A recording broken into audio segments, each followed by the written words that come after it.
What's up, guys? I hope you're all doing really well and managing to survive the current pandemic. Of course, it sounds wrong me saying I hope you're all doing really well because we all know this is having such a devastating impact on all of us. But I suppose the right thing to say would be I hope you're all keeping safe. I hope you're all sticking to the government guidelines, staying indoors as much as possible, washing your hands as often as possible, and making sure that we get this disease nipped in the bud as quickly as possible. I think it's wrong to think that this is going to be over in a matter of weeks, because the reality is I think this is going to go on for at least 3 months. I hate to say that, but I think it's going to get worse before it gets better.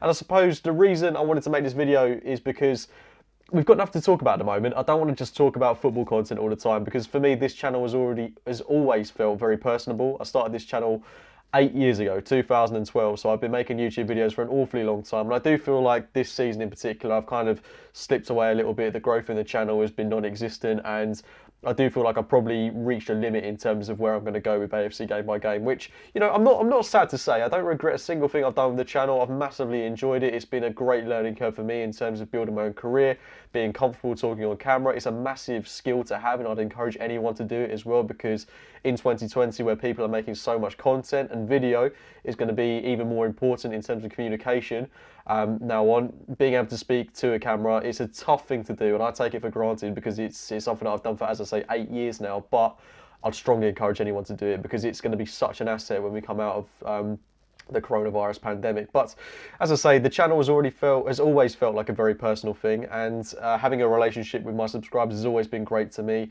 Having a relationship with them on Twitter as well has been fantastic, and just getting to interact with people from all four corners of the globe.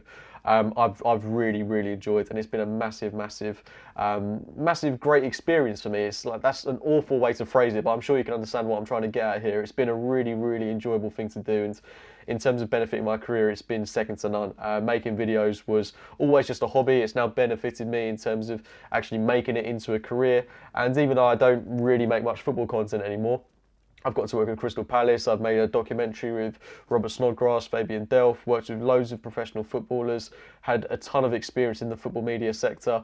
And even though I was kind of dead out, so I was sought after getting a career in football media when I left university. I thought that's the exact career I want to go down. Even though I've not veered towards that in the end, to have the experiences I have had done within football has been fantastic, and that's all because I started this channel and just developed my understanding of video and got to make those documentaries on Arsenal, the situation at the club, got to work with Gunner Blog, etc., make these films that I massively enjoyed doing. And I'm not sure I've actually mentioned it before, but those documentaries I made in the past, which I'm sure a lot of my subscribers have come to view because of those films, they've come to subscribe to the channel. That's my career. So making films, making videos, that's what I started my business doing. That's what I've done for an awfully long time now. I started studying film when I was in sixth form college, then went on to university, freelanced throughout my time at uni, came out, freelanced. Had a job in London last year in media with a media agency, worked with Palace at the same time, which I'm really looking forward to making a separate video about, because I think getting that insight into a football club from a media perspective, being inside a club, seeing how a Premier League team operates, I think that's a great video to make in itself. But as I say, from a personal perspective, I was working with Palace a couple of days a week, working with this media agency, and then 2020 came round, and I've been slightly working in the background on my own business, thinking about what I want to do, what approach I'm going to have to it, how am I going to make it different to what other media companies are currently doing. But I had an idea, launched a company, and things were going really well for the first 2 months. I'm not going to say I was absolutely smashing it, because that wouldn't be the truth, but I got through January and February, which are notoriously really tough months. And I was enjoying it. I was loving it. It was good to know that I was firmly set on a path that I truly believed in, because I think, as cringy as that sounds, one thing I've always struggled with is that I don't know exactly where I'm going, and that's always been a problem for me. I've kind of just gone with the flow, and I think, as good as that is, I now want to be doing something that I really believe in, that I'm really passionate about, that I want to make my career for the next 10, 20, 30 years. And that is through starting my own business, doing things the way I see them, that I think is the right way, that is the ethical way, and just doing the sort of work that I enjoy, working with different clients, working in a variety of workspaces. It's something that I have always taken for granted when I freelanced, and I think just taking that into a business capacity just makes it a little bit more solidified, a bit more professional, because when you're freelance, you never really know where you're going to go. Whereas with a limited company, you know kind of exactly what direction you're going in. I think the toughest thing for me to take is the fact that there is no work. Literally, in my case, there is no work whatsoever, because video is just one of those things that is going to be hit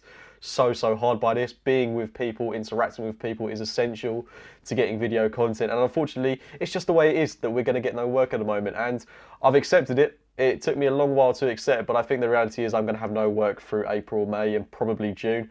I think that's a real worry for anyone in my situation. If you're working for yourself, self-employed, small business owner, have potentially been laid off from your job, it's a horrible situation to be in, especially if you've got a family to provide for, if you've got a mortgage, etc. I'm incredibly grateful that I still live at home. I'm only 23 years old, coming up to 24 now, but I felt like I was really getting ahead of steam, really starting to make progress with what I was doing, and I was firmly on a trajectory, it's a hard word to say, that I believed in. But to now have this come in, it's just been an absolute hammer blow. And as I say, even though I'm frustrated, I'm glad, I'm grateful that I'm in the position that I'm in, where I've still got a roof over my head, regular food on the table, and this isn't, you know, the disaster that it is for some people. And to those people, I just say, just keep plugging away, stay motivated, because even though that's one thing, earning money is a completely separate thing, and I don't want to patronise anyone by saying stay motivated, etc. But it's important too, because that's the only way we're going to get through this. It's just a dreadful situation all round. It really is. But anyway, guys, I'm going to wrap it up there. As I say, please do let me know in the comments box below if there is anything at all you want me to talk about. I'm open to absolutely anything that you think could be interesting to hear. So let me know. I hope you've enjoyed this video. I hope it's helped get you that little bit more motivated in these horrible, drastic times, but we will get through this. It's going to be tough, but honestly, it's just a case of staying motivated, staying grounded, being realistic with our expectations, and coming out the other side of this, hopefully having learned from the experience. But as I say, just stay motivated. That's the most important thing we can do. Drop a like on the video if you have enjoyed it, subscribe to the channel, and hopefully I'll be speaking to you very soon. See you later, guys.